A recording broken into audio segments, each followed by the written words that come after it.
Underrated players is always a hot topic of discussion amongst NHL fans, and it's one that's always evolving, always changing, because in my opinion, players can only be underrated for so long. The more people talk about them, the more people call them underrated. That means they're not really underrated anymore if everybody is starting to realize how good they are. In this video, I have a list of 8 NHL players that I believe are some of the most underrated in the NHL right now, guys that I don't think get nearly enough love for just how good they've been to start this season. If there's any players that I don't mention in this video that you guys feel are underrated, let me know who those players are down below in the comments. If this is your first time checking out the channel and you want NHL content just like this all year round, hit that subscribe button. We're getting super close to 75,000. So with that all being said, let's go ahead and start off this video with the first of 2 Los Angeles Kings players that we're going to talk about. The first being Trevor Moore. The Los Angeles Kings acquired Trevor Moore back in February of 2020 as part of the Jack Campbell trade that sent him along with Kyle Clifford to the Toronto Maple Leafs. And what a trade that ended up being for the Los Angeles Kings, as year after year, Trevor Moore has continued to improve in LA. And this season, it looks like Trevor Moore is well on his way to having the best year of his career. He's point per game through 11 games, 8 of which of those points have came at even strength. He's tied for second on the Los Angeles Kings in scoring with Anze Kopitar, despite the fact that he averages under 17 minutes of ice time per game, which ranks 6th amongst LA Kings forwards. This is a guy that really does a little bit of everything for the Kings. He's a great forechecker, fantastic defensively, he kills penalties, and now we're really seeing Trevor Moore finally break out offensively. He's doing a lot of damage at even strength. Overall, he is one of the Los Angeles Kings' most efficient forwards, and he's only in year 1 of a 5-year extension that pays him $4.2 million a season. That contract already looks like a bargain for the Kings. Moving along now to the next player on my list, we have Sam Reinhart of the Florida Panthers. For so many years, Alexander Barkov was viewed as the most underrated player in the league. Some people still may feel that he is. I don't really think he can say that anymore. I mean, everybody knows how good Barkov is. I don't even think he's the most underrated player on his team now. I think that has to be Sam Reinhart. Sam Reinhart's career really took off after being acquired by the Florida Panthers as part of the trade that sent Devin Levi back to Buffalo. In Reinhart's first season with the Florida Panthers, he put up a career-high 82 points in 78 games, and I kind of figured that that would be Sam Reinhart's peak, but based on what I've seen from Reinhart so far this season, it looks like I may have been wrong, as he currently leads the Florida Panthers with 8 goals and 13 points through 11 games. In my opinion, he has easily been the Florida Panthers' best forward so far this season, over the likes of Matthew Tkachuk and Alexander Barkov. He's averaging close to 21.5 minutes a night. He's playing in all situations. He's contributing in all situations. He has a ridiculous expected goals for percentage of 61.61. His defensive metrics are fantastic. This is a guy that's playing like one of the absolute best two-way forwards in the entire NHL right now, and I don't really feel like he's getting the recognition that he deserves. Reinhart has definitely picked a really good year to really pop off, as this is a contract year for Sam Reinhart. He's set to become a UFA at the end of the season, and there's no doubt about it, whether it's by the Panthers or somebody else, this guy's about to get paid. Next up on my list of the most underrated NHL players this season, we have Logan OConnor of the Colorado Avalanche. Logan OConnor is one of those players that obviously isn't a star, but I think you can call him a star in his role. When it comes to bottom 6 defensive forwards, not many do it better than Logan OConnor. This is a guy that absolutely stifles the opposing team's offense when he's on the ice. He is an elite penalty killer, a massive reason why the Colorado Avalanche are currently tied for the second best penalty kill in the league at 92.5%. And not only is Logan OConnor good at keeping the puck out of his own net on the penalty kill, his combination of defensive IQ and speed makes him very dangerous as an offensive threat on the penalty kill, as all 3 of Logan OConnor's goals this season have actually came shorthanded. In my opinion, Logan OConnor is one of the best role players in the league. Every team in the NHL would love to have this guy on their 3rd or 4th line, and I feel like guys like Logan OConnor don't get enough love, so that's why I decided to include him in this video. Next up on the list, we have the one and only goaltender that I'm going to talk about in this video, and that is Lucas Dostal of the Anaheim Ducks. It looks like the Ducks may have found their goaltender of the now and the future. This guy has been an absolute beast so far this season. At just 23 years old, he has a record of 5-1 with the Ducks, a .920 save percentage, and is 10th in the league in goals saved above expected at 5.98. I know the sample size this season is small with him only playing 6 games, but even going back to the last couple of seasons where he's got into NHL action, he's always made the most of his opportunities. He played 4 games back in 21-22, had a .907, 19 games with the Ducks last season, had a .901, and based off what we've seen from Dostal so far this season, you have to imagine that he's here to stay, and and he's probably seen the last of the American Hockey League. Moving along now to the next player on my list, we have Jake Walman of the Detroit Red Wings. If you follow me on Twitter, then you would know I've been really helping push this Jake Walman propaganda. In my opinion, this guy should definitely be in the conversation for the most underrated player in the league right now. The sample size of him playing top pairing minutes and playing tough competition continues to get larger and larger, and Jake Walman just continues to impress. You can easily make the case that he has been the Detroit Red Wings' best defenseman this season over the likes of Moritz Seider, over the likes of Shane Gostisbehere. Does he put up the kind of offensive numbers as those guys? No, but I think his overall play has been the best amongst Red Wings defensemen this season. He's averaging 20.5 minutes of ice time per game, which is a career high for him. He leads the Red Wings in blocks with 33. He's scoring at a half point per game pace with 6 points in 12 games, which for Jake Walman, looking at his previous career numbers, is a very good pace. Walman is a fantastic skater who thrives in transition. He has an absolute cannon of a shot, and he's actually starting to contribute a little bit on the second power play unit. He is lights out defensively, breaks up so many plays in the neutral zone. Another area of the game where his skating really comes into play is zone exits. He has the most solo zone exits of any Red Wings player this season. Just cannot say enough good things about Jake Walman. He really is the perfect D partner for Moritz Seider, and the more I see from Jake Walman, I wouldn't be surprised if he's actually the kind of defenseman who would be able to carry his own pairing as well. This is just year one of a 3-year contract extension that Walman signed with the Red Wings that pays him $3.4 million a season.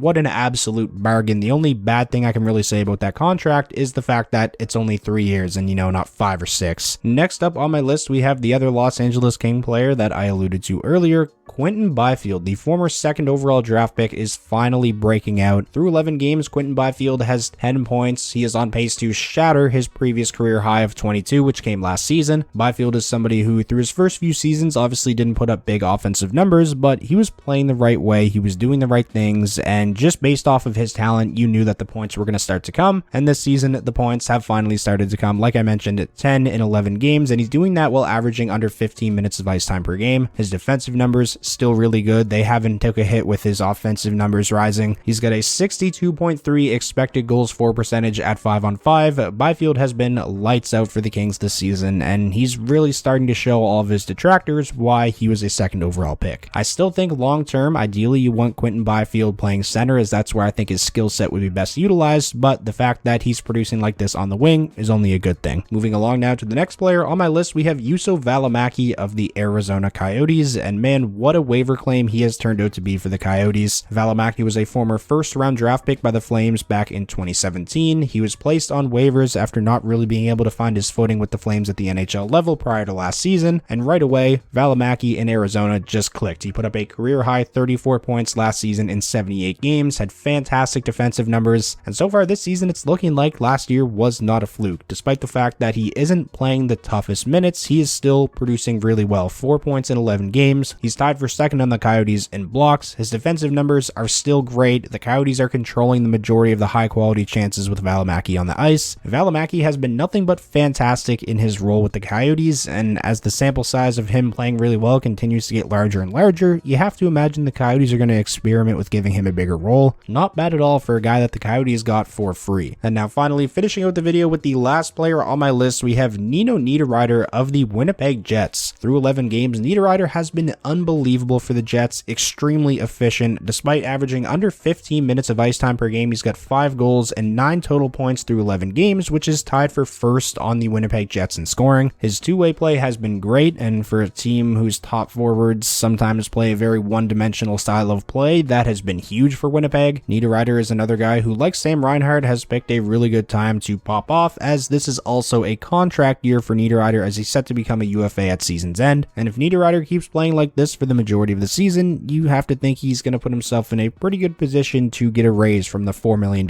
he makes currently. So that is going to wrap up today's video. Those were, in my opinion, the most underrated players in the NHL right now. Like I said at the start, I always want to know what you guys are thinking, so if there's any player that I didn't talk about in this video that you feel is underrated, let me know who those players or player is down below in the comments. If you guys enjoyed today's video, please be sure to leave it a like. That is the best way to show your support. And most importantly, if this was your first time checking out the channel and you want NHL content just like this all year round, hit that subscribe button, and I'll talk to you all soon.